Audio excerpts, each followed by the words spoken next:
In this video, as a precursor to looking at the Patterns tab, I want to look at the loops and the global play button and see how they interact. Now I have my blank multi loaded up here that I've saved, that's initialized, and we're going to go to Instruments, and I'm going to load a few of these loops into here. Now these are audio loops. I'm going to go to the ST2 Sample Tank 2 XL folder, and let's load in some percussion and drums. I'm going to load in a guiro to start with.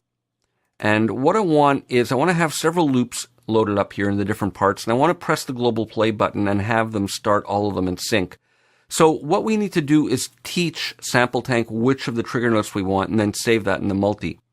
So we can set specific loop instrument notes to start playing automatically when the global play button is enabled, and we do that by first pressing the global play button and then pressing the loop that we want it to learn. So let's say I want D1. Press that again to stop, and it's learned. So if I press this, it's going to start that loop. Now let's load another sound into the second slot. Let's try maybe one of these house instruments. I'll try this one, and let's listen to some of these. And again, the play button is off now, so I'm just auditioning.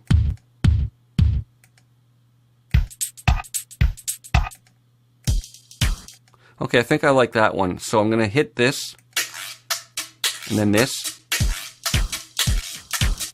It doesn't matter that they weren't in sync. I didn't click at the exact right time, but now they're both learned. So if I hit this play button, it'll start both the loop from here and the loop from here.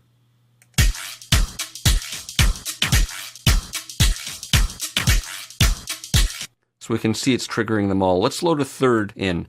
I'm going to add a shaker in here. Let's go to this shaker instrument here, and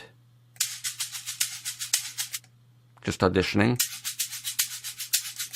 That one works fine. So we're going to hit play, hit this, and then hit the play button again to stop it and learn it. So now it'll start all three loops from the three different parts in sync. And that's at the tempo of my DAW 112 BPM. Sync mode is enabled, and that's what it's playing at. So let's just set a little bit of panning and levels here to get a nice blend.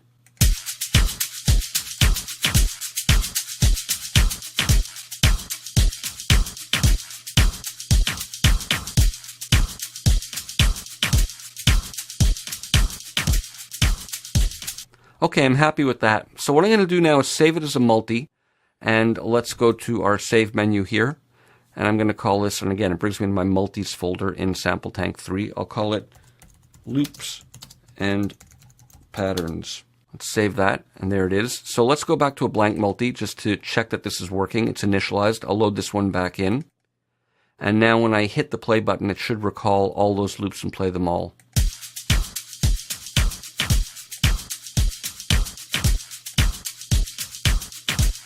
So that's how you use the global play button to play specific trigger notes from loops in different parts within one instance of Sample Tank. I'm going to end off here, and in the next video we're going to pick things up and start looking at the Patterns page.